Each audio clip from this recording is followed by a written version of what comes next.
Number 3. Aleutian Islands Campaign. In 1942, a small Japanese force occupied Alaska's Aleutian Islands. These barren chains of remote, sparsely inhabited volcanic islands are best known for their mountainous terrain and harsh conditions, which include thick fog that sometimes comes out of nowhere, high winds, and frequent heavy rains and snow. They have little military or strategic value, posing the question of why any military would want to occupy them.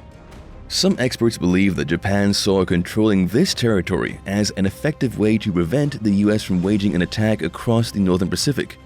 To the Americans, the presence of a Japanese base in Alaska represented the possibility of future attacks on major West Coast cities like Anchorage, Seattle, San Francisco, and Los Angeles. Japan initiated the Aleutian Islands campaign with a 2-day aerial bombing of Dutch Harbor on Unalaska Island.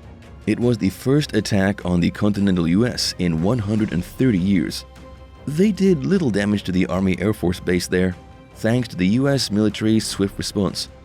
The Japanese returned a few days later with a more organized plan and inflicted much more damage, this time with an air attack. American forces located the nearby Japanese aircraft carriers, but bad weather prevented them from counterattacking. Hindered from any further action at Dutch Harbor due to the weather, the Japanese then occupied the islands of Attu and Kiska. At first, American military officials paid relatively little attention to the occupation. They were more focused on other aspects of the war, like preparing for combat in Europe and the South Pacific. In the initial aftermath of Japan's invasion of Attu and Kiska, the response of the US military consisted of little more than occasional bombing rage. 2 months after the invasion, the US built an airbase on Adak Island and began attacking the Japanese at Kiska and patrolling the area with ships and submarines. Throughout the campaign, the American military evacuated indigenous villages in the Aleutians that were home to the Unangaks, also known as the Aleuts. Nearly 900 people were forcibly put onto ships and relocated to the cramped confines of the so-called duration villages throughout Alaska. Only allowed to take 1 suitcase each, they watched as US servicemen lit their churches, homes, and other buildings on fire to prevent them from falling into Japanese hands. Authorities told them that they were being moved for their own safety, but the conditions at the makeshift camps were reportedly beyond inhuman. People were placed in abandoned canneries, mining camps, and other dilapidated buildings with no electricity or running water. They lacked warm winter clothing and were given dirty water and bad food.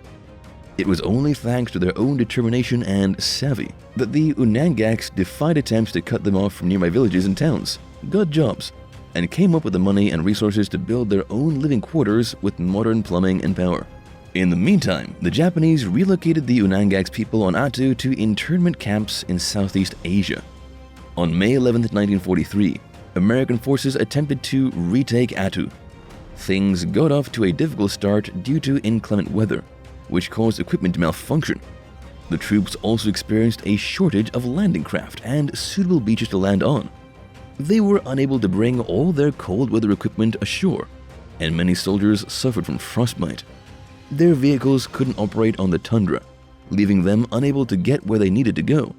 The fighting continued between the Americans and the Japanese, ending in a US victory nearly 20 days later. An estimated 1,200 American soldiers suffered from injuries, mostly related to the severe cold, while 1,148 were wounded in combat, and 614 died from disease. 549 were killed in combat. Accompanied by Canadian troops, the Americans moved on to Kiska, only to discover that the Japanese had evacuated unnoticed roughly 2 weeks earlier under the cover of fog. The US military managed to decode Japanese correspondence regarding Kiska's abandonment, yet continued to attack the deserted base for 3 weeks. During their time there, they faced an equally harsh environment to the one they encountered on Attu. Despite no combat taking place, 313 troops died for various reasons, including friendly fire, disease, vehicle accidents, frostbite, booby traps, and bombs left behind by the Japanese. Japan's invasion of Alaska came as a shock to the American people, who couldn't believe that the Japanese had managed to take over land on US soil. In the years since, the Aleutian Islands campaign has been overshadowed by other major events from the conflict, earning it the nickname of the Forgotten Battle and the Forgotten Front.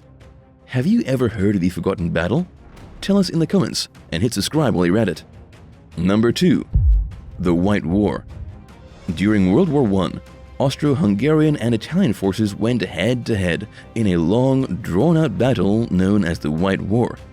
The conflict took place at extremely high altitudes in the Italian Alps, where 2/3 of the 150,000 deaths it saw there were caused by avalanches, landslides, illness, frostbite, hypothermia, slips down icy mountains, and other effects of the brutal weather and environment. To reach the high peaks they would all call home throughout the battle, soldiers climbed steep mountains, hauling their equipment with them. Some troops spent the entire 3.5-year battle living in crude shelters, tunnels, and caverns. They typically fought in small units, often using the environment to their advantage by pushing boulders onto enemies, or triggering avalanches and burying them in the snow. In a place like the Italian Alps, it doesn't take long for someone to realize that Mother Nature is a stronger and more unforgiving force than any human presence. Just as much as they used the weather and nature as weapons, soldiers also learned that sometimes there was no controlling what happened, and that they too could easily end up in harm's way. This became especially clear in 1916 and 1917. The country saw the heaviest snow of the century, with snow from the mountain slides averaging 26 feet. This made it extremely challenging for troops to stay at high altitudes. On December 13, 1916, an avalanche consumed Austro-Hungarian barracks on Mount Marmolada in northeastern Italy's Dolomite mountain range. It was followed by several more avalanches, which buried both Italian and Austro-Hungarian positions in the area. 270 soldiers died in the first avalanche, and many more were buried alive in the subsequent disasters. There's no official death toll, but experts have estimated that at least 2,000 people have lost their lives, including several dozen civilians, on the day that went down in history as White Friday. The avalanches continued the next day, and it's believed that some 10,000 people died over a 2-day period. When the war ended in November 2018, the remaining soldiers stationed throughout the region simply locked up their barracks and left, leaving behind many of their belongings, appliances, and other things they used during their stay. These shelters, along with the bodies of soldiers who died throughout the battle, soon became encased in snow and ice and forgotten about. White War relics began reappearing during the 1990s as climate change accelerated the melting of glaciers.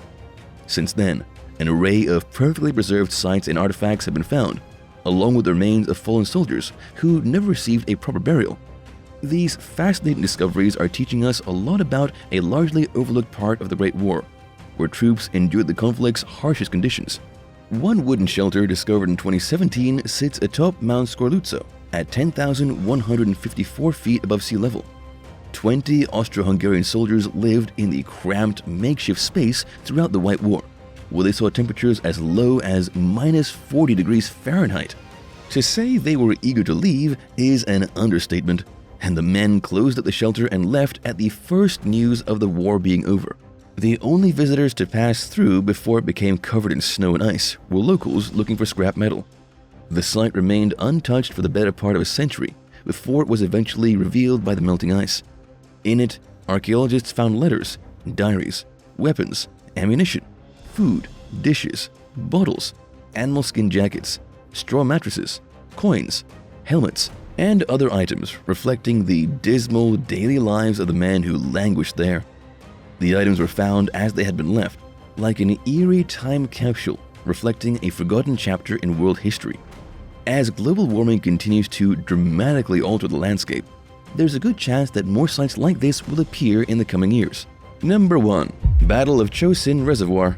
From 1950 to 1953, North and South Korea fought for control over the Korean peninsula in what became known as the Korean War.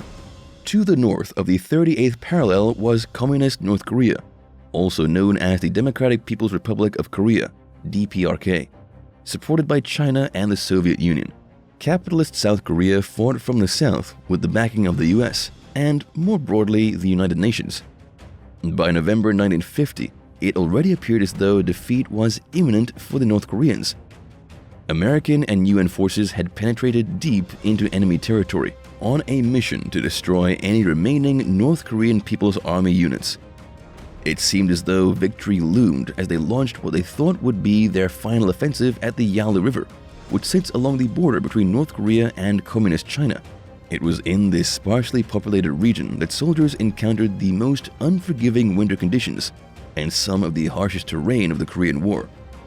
Shortly before the battle, a cold front from Siberia had swept over the region, causing temperatures to plummet as low as -36 degrees Fahrenheit. The ground was frozen, causing certain equipment to malfunction. Medical supplies froze, including blood plasma and morphine, rendering the plasma unusable and requiring medics to warm the morphine shots in their mouth before administering them. Jeep and radio batteries failed to work properly and quickly died, and gun lubrication partially solidified, rendering firearms useless on the battlefield. Meanwhile, the risk of frostbite and gangrene was so high that soldiers couldn't safely rip off a piece of clothing to dress a wound. Shortly after waging the attack, the US and its allies were overwhelmed by 120,000 Chinese soldiers in the area near the Chosun Reservoir. Over the next 17 days, the Chinese surrounded the 30,000 UN command troops who had entered the battle expecting an easy victory.